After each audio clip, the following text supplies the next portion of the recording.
Hello guys, it's me, Stark, and I'm here to talk about the Bulgarians. Bulgarians are a very unique civilization. They do have a big flaw. Let's start with their flaws and then later we go towards what they're good at, which is having no access to crossbowmen. So yes, similar to the Spanish, this is the second civilization of the game to have no access to the crossbowman upgrade. So archers will probably not be a big part of our gameplay. You can actually use a bit during the feudal age, but once in Castle Age, you probably want to use other ranged units, such as the Elite Skirmisher and Cav Archer, and obviously play with both cavalry and infantry, which are the core strengths of the civilization. Bulgarian have no direct economical bonus here for the early stages. So similar to the Byzantines, for example, they do have to consider the indirect bonus in order to make their army compositions and somehow benefit on the economy. So let's go for it. The first one here is the militia line upgrades for free. This means that you do not have to upgrade men at arms, no long swordsman, no two-handed swordsman, and this can be pretty good if you want to open with infantry. Basically, you do a rush, send the militia forward towards your opponent, and once you reach feudal age, you already have the men at arm upgrade for free. Not only that gives you a good economical saving of 100 food and 40 gold on the feudal age, but it also surprises your opponent because of how fast you did get this upgrade. With a regular civilization, you would have to make the militia and then wait for the upgrading time. But for the Bulgarian, there's a unique building that is quite powerful, which is basically sending a single villager to the gold, and then you can just produce a third militia here with your starting gold. Right here, we see a game where Hira just clicked to the feudal age with 19 pop. That's a pretty basic build. He does add a barracks as soon as possible here, and he is collecting the 10 extra gold. And right here you can see that he's starting to make the 3 militias, and he won't need to invest here into a mining camp in order to go and focus here on the men at arms.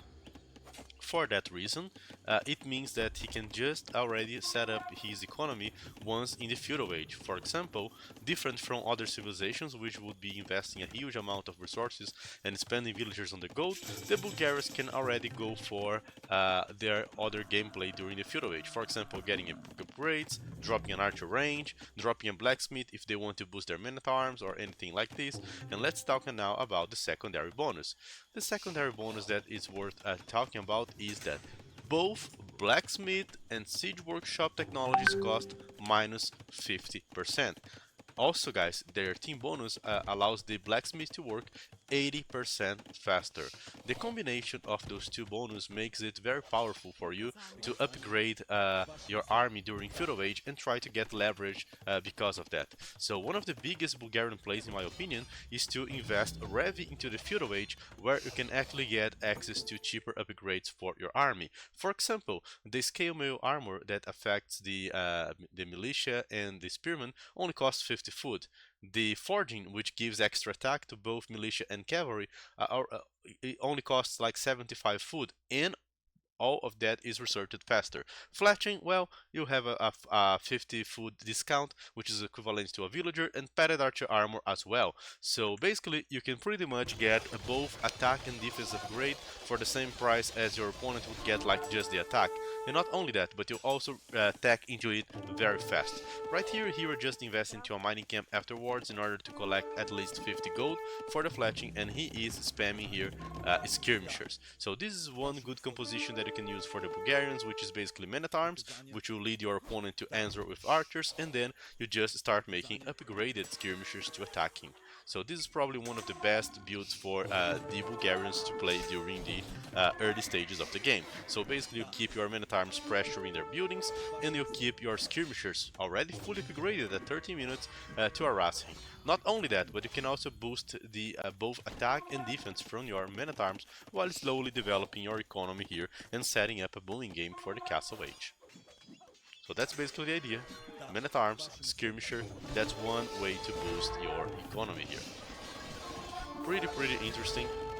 So basically you have no economical bonuses, but you can have these discounts which give you a powerful military, and with this powerful military you can seek fights during feudal age, and this is probably how the Bulgarians want to play this game, to getting somehow an advantage during the feudal age using their upgraded army here.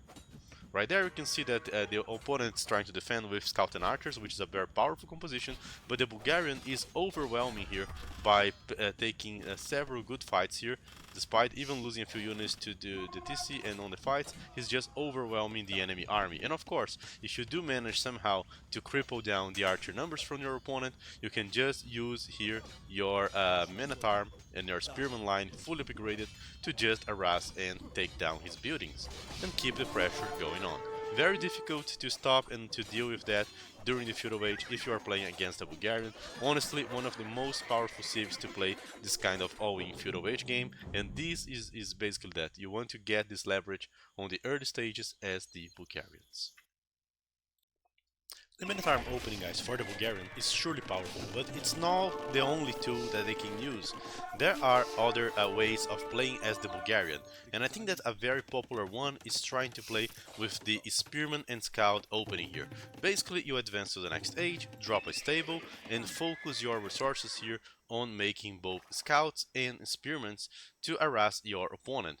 The thing about this strategy is you actually want to play aggressive, you want to use your Spearman and your Scouts here to both attack and defend. You want to avoid enemy Spearmen while using your own Spearman here to defend your base from the enemy threats here, like enemy Spearmen and enemy Scouts.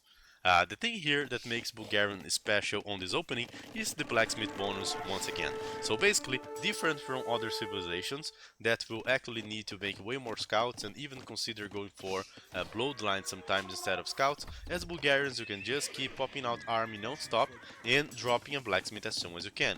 Once you do drop a blacksmith, which is basically delaying like 2 farms, which you easily can catch up later, you can go for upgrades such as the forging, which only costs 75 food for the Bulgarian, and as you can see, it researches really fast. It's like faster to research forging than make a scout, to be honest. This is the scout and this is the forging. Forging goes way faster here, and once you have the forging, you are basically playing with a scout, with both scouts and militias and spearmen that have +1 attack. That's similar to the Magyar bonus here, but basically you can buy it, and of course you can already spend a few more resources and get like scale burden armor. So in this game, for example, we can see that MBL is playing with scouts, and his scouts are basically with extra armor and extra attack before 15-minute mark, which gives him a big and powerful tool that he can use to oppress his opponent. Not only that, but his spearmen also receiving forging are very helpful to try to get some damage on the enemy spearmen and open the way for the scouts to attack, and also give him a small boost on the defense. So basically, right now he has a defensive power, a powerful defensive tool, which are the spearmen. He is harassing and forcing his opponent to take bad fights, and his scouts can just ignore the enemy spearmen here and deal several damage to villagers. So this is another way of using the Bulgarian bonus. As you can see, it becomes very difficult for his enemy to deal with his scouts, and he can basically manage to snipe several villagers from the Vietnamese. So by this, by using the scouts with the blacksmith combined, you can actually get some good plays even against strong players and get yourself this leverage on the feudal age, which is actually how you want to play as the Bulgarian. Use the blacksmith bonus to get some kind of bonus, some kind of advantage during the feudal age. Do it with the Men-at-Arms skirmisher opening, or you can also play with a lot of scouts like this guy is doing. So that's basically how you want to be playing as the Bulgarians. Alright guys, let's talk about some of the strengths of the Bulgarian civilization, especially during the Castle Age. On this game we have MBL playing against Hira, they're playing Bulgarians versus Vietnamese. MBL had a very exceptional feudal age, being able to kill several vills here from Hira with the raiding.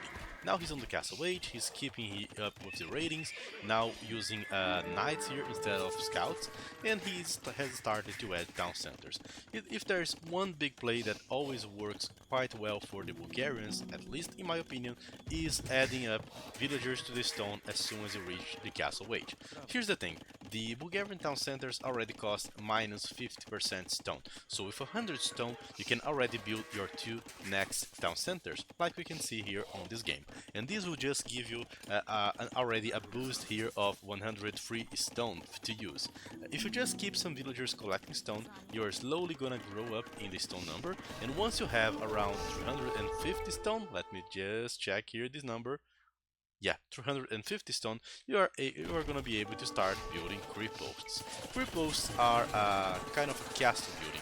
It's probably the second strongest building after strongest stone building after the castle. It has similar range to the castle. It has a bit less HP than a castle, but it does the same role as a castle usually does, especially during the castle age, which is basically securing a strategical position on the map, a hill position in the map. On this game, for example, NBL is just defending here with +2 knights plus scorpions. He is about to finish ballistics, so this means that those scorpions will actually be able to do a great job here on the defense, and he just drops a creep post here on the center of the map, on the middle of the map, securing the goal and all the way to his map, so this will just prevent him from getting raided and will allow him to safely boom in all that area, which is shielded now by a creep post. He's still collecting more and more stone, and later he can keep adding more creep posts to ensure that he'll be safe. Also, I haven't mentioned it, but this is the Bulgarian unique unit, the Komnik. The Komnik can actually be produced on the creep posts, not only on the castle, so with a small investment of 350 stone, you can already start making this unit, which is basically a knight, but with 2 extra attack and some special thing here. Once they die, they actually become a new unit called Dismounted Komnik, which is an infantry unit. So especially when you're fighting against halberdiers or things like this is actually pretty awesome to have as a knight civilization. You're basically getting an infantry that can fight against a pikeman, a halberdier, a camel, and this will just allow this unit to endure a lot more damage from the regular knight. The downside from the Communic is that actually its attack is lower than a knight, so their castle age version is actually not that great. They have like 2 extra attack, but they are a bit slower attacking, but that can actually be worked during the Imperial Age, and I'm just gonna explain you guys how this is possible. Hero is actually doing a great game, so MBL is under a lot of pressure. He's not being able to fight directly against his opponent's army, and thus he just drops here another castle. So he has 1 creep post defending this area, and honestly, it's 2600 HP together with the same amount of armor of a castle. 8 melee armor and 11 pierce, so that's not a unit that you can kill easily as a tower. That's closer to a castle because of its armor. And now, as you can see, more creep posts are being added. With this, all of these creep posts being added here on the sequence, it means that it becomes very difficult for Hero to keep his rating while trying to avoid the creep posts. The creep post just covers a wide area, and since it's 300 stone cheaper than a castle, in a game where you could actually have like something like 4 castles, it means that you will probably gonna be able to afford something like 1 castle and 6 to 7 extra creep posts.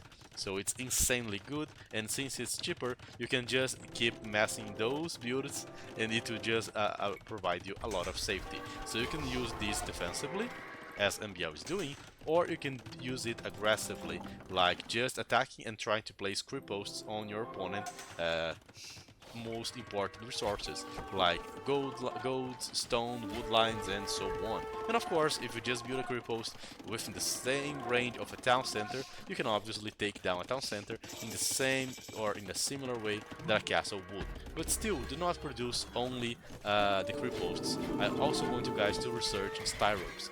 Styropes is this silver crown here on the castle, and the creep post cannot do this unique tax. So you still want to have a castle when playing as the Bulgarian to be able to upgrade styropes, which will add 33% faster attack to your unit. So basically, you are just gonna have a a different reload time. You are just going to attack faster, similar to Japanese samurai. So basically, that's what you want to do for to boost your cavalry. By the way, this actually works for melee cavalry. And of course, if you want to play infantry, you actually want to upgrade Bagangs, which will be the replacement for the champion technology here from the Bulgarians. So basically you want to have a castle to make these two upgrades, and obviously conscription. No matter what army composition you want, conscription can only be done at the castle. Same for the trebuchets. So obviously you want to have a castle and at least one castle, and then you can just keep spamming 3 posts in the same way that MBL is doing here. Right there you can see some elite comics trying their luck against some Gevarters, but those are Vietnamese Gevarters. They do have a lot of HP, and they are also getting supported here by a few monks, so the fight's not so easy.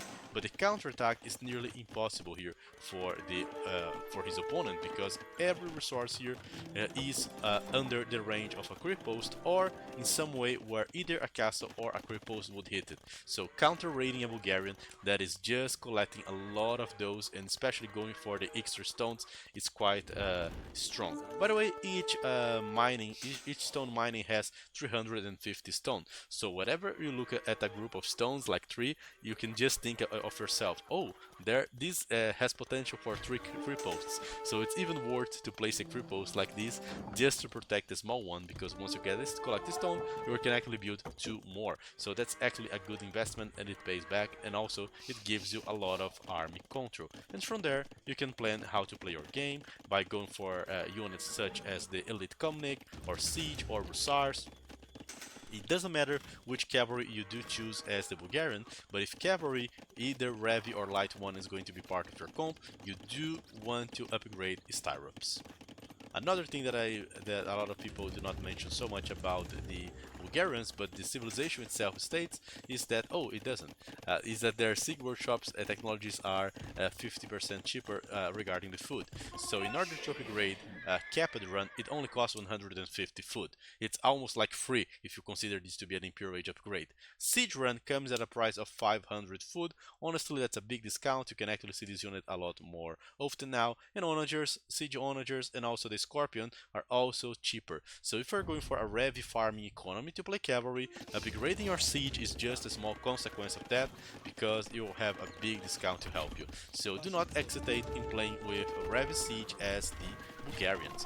You can also play with the Ravi Kevarcher approach.